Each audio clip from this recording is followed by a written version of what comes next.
जीवामृत किसानों के लिए अमृत समान है। इसको कैसे बनाएं, कैसे इसका प्रयोग करें, आज चर्चा करेंगे इसी विषय पर। इसी क्रम को आगे बढ़ाते हुए नमस्कार किसान साथियों, मैं प्रदीप कुमार, जैविक ज्योति मिशन यूट्यूब चैनल में आप सभी का स्वागत है।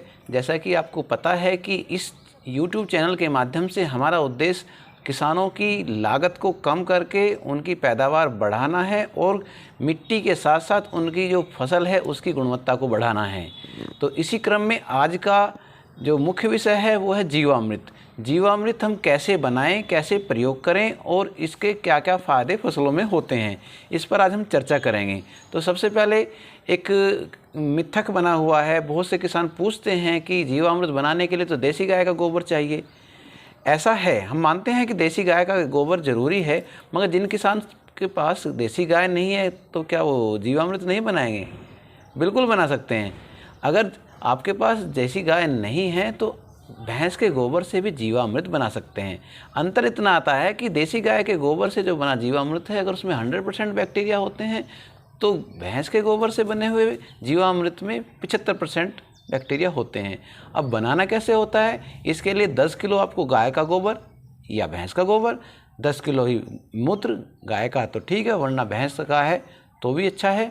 और इसमें एक चीज़ मैं और जोड़ना चाह रहा हूँ, कुछ किसान साथी ऐसे होते हैं उनके पास ना तो गाय है और ना ही भैंस है, उनके पास बकरियाँ होती हैं या दूसरे जानवर जैसे ऊँट होता है या गधे होते हैं। कोई भी जानवर आपके पास है, उसी का मूत्र और उसी का गोबर से आप जीवामृत बना सकते हैं। 2 सामग्री हो गई। तीसरे में आपको सबसे महत्वपूर्ण सामग्री है गुड़ और बड़ या पीपल के पेड़ के नीचे की मिट्टी होगी। और जिस खेत में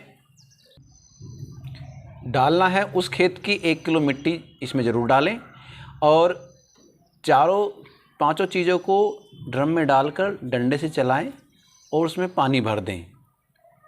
पानी भरने के बाद आपको इसे ढक के रखना है और दिन में 3 बार इसको चलाना है, सुबह, दोपहर, शाम। चलाती बार भावना करनी है कि क्योंकि इसके अंदर जो जीवाणु हैं वो हमारे लिए काम कर रहे हैं, 24 घंटे काम करेंगे हमारे लिए और खेत में जाके भी हमारी फसलों के लिए काम करेंगे। तो इसमें थोड़ी भावना ही रखनी है कि आप हमारे लिए सहयोगी के रूप में काम कर रहे हैं, आपका बहुत बहुत धन्यवाद। इस भावना से डंडे के द्वारा इसको चलाना है। अब इसके प्रयोग किस तरह करना है? जैसे गर्मी के मौसम में ये 4 से 5 दिन में तैयार हो जाता है, यानी कि अगर हम 1 तारीख में से बना रहे हैं तो 5 तारीख में हमें इसे खेत में पहुंचाना है। उसी तरीके से आप मैनेजमेंट बना के चलें कि आपको खेत में पानी कब देना है। तो पानी के साथ ही इसको आपको पानी के साथ ही बहाना है।